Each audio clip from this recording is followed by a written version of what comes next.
What will be your approach to the trade deadline? How aggressive will you be when it comes to trying to improve the roster? I think especially this season, Mark, I know that every team is in this situation, and I don't know how many teams will have played with what they viewed going into the year as their complete roster. We still haven't yet, for reasons to do with the COVID and injury at the beginning to Mikheyev, and so we haven't yet had any stretch with the team that we thought we were going to have when we started out. So I'd like to see if we can see that, knowing it might be wishful thinking just based on the way everything has gone. And I know every team is by and large in that spot as well. So I'd like to give our team a chance to roll as is constructed if we can get there.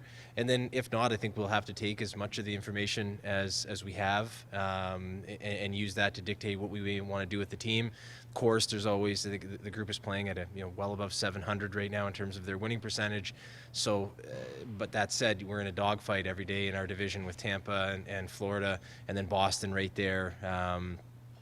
Those are three elite teams. So I think I mean, obviously, as I've stated repeatedly, I've got a lot of belief in the group, but in terms of what we're going to do and whether we'll add to it or not, I certainly think we want to take as much time as we can, and use that to our benefit before deciding to do anything.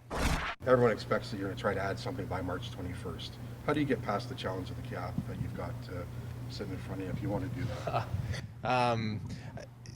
Again, I think that we have some cap space now, which is nice. We have a number of different things, Terry, that sort of go into an injury. So I'd love to be able to sit right now and say this is the one thing we're going to specifically need. But because the cap space, not just for us, but for most of the teams in our position is limited, when you go out and acquire somebody, you're probably done at that point. And so you usually, as we all know, like my preference is always to acquire players with term and with as much time as possible. So when we did the Muzzin deal in 2019 and then the Campbell Clifford one in 2020, I thought that's my preference. Since that time in the past 2 years, being able to execute that way is just, with the flat cap and with the way that our team is constructed, has proven to be difficult.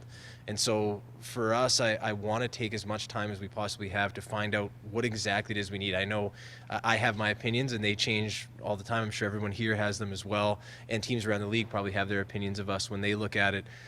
I think the one thing that we have that I'm most excited about is that, on defense in particular, we have two young players that are playing a nightly role in Sandin and Timothy Liljegren, and they're going to, at playing those roles at that age, they're going to have their own ups and downs. So how do they come through it, and what are they, in terms of potential, those young guys probably have more than anyone else in our system.